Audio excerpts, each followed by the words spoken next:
Hi guys, நான் உங்கள் சுகன்யா. இன்றைக்கி நான் கொஞ்சம் வெளியே போயிருந்தேன். அப்போ எனக்கு தெரிஞ்ச ஒரு அக்கா நடிட்டு இருந்தாங்க.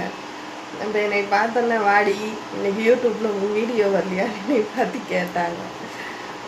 இப்போதாக்கா வீட்டுக்கு போகிறேன், இனிமேல் தான் நான் போடுவேன் அப்படின்னு சொல்லி நான் அவங்கள்ட்ட சொல்லியிருந்தேன். அப்போ பக்கத்தில் ஒரு அம்மா இருந்தாங்க. அந்த அம்மா கேட்டாங்க, ஏம்மா நீ யூடியூப்பில் வீடியோ போடுறீங்க, இப்போ உனக்கு தப்பான கமெண்ட் எல்லாம் வர்றது இல்லையா அப்படின்னு சொல்லி என்னை பார்த்து கேட்டாங்க. அப்போ நான் நம்மகிட்ட ஒரு வார்த்தை சொன்னேன். என்னன்னு கேட்குறீங்களா? அம்மா, நம்ம தப்பான விதமாக போட்டால் தப்பான கமெண்ட் நம்மளுக்கு வரதான் செய்யும். நம்ம நல்ல விதமாக போட்டால் அது நம்மளுக்கு வராது. என்றைக்குமே நம்ம வீடியோ போடுற நம்ம மேலே தான் தப்பே தவிர கமெண்ட் பண்ணுற அவங்க மேலே தப்பு இல்லை. பார்க்குறவங்களுக்கு கண்ணு கூசாமையும் அவங்க மனசு கஷ்டப்படாமையும் இருந்தால் அவங்க தப்பான கமெண்ட்ஸ் எல்லாம் அனுப்ப மாட்டாங்க.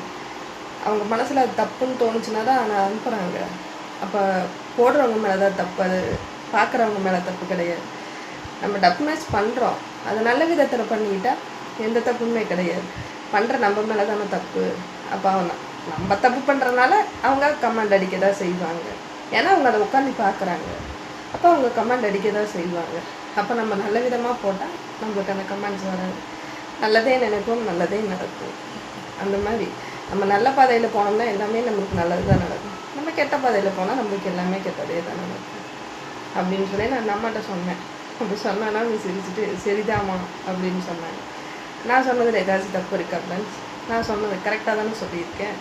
நீங்கள் தப்பான பாதையில் போனால் எல்லாமே தப்பாக தான் நடக்கும். நீங்கள் சரியான பாதையில் போனீங்கன்னா எல்லாம் சரியாக தான் நடக்கும். ஏன் ஃப்ரெண்ட்ஸ், என்னோடய கருத்து இதுதான். உங்கள் கருத்து ஏதாச்சும் இருந்தால் கீழே கமெண்ட் பாக்ஸில் கமெண்ட் பண்ணுங்கள். பாய்.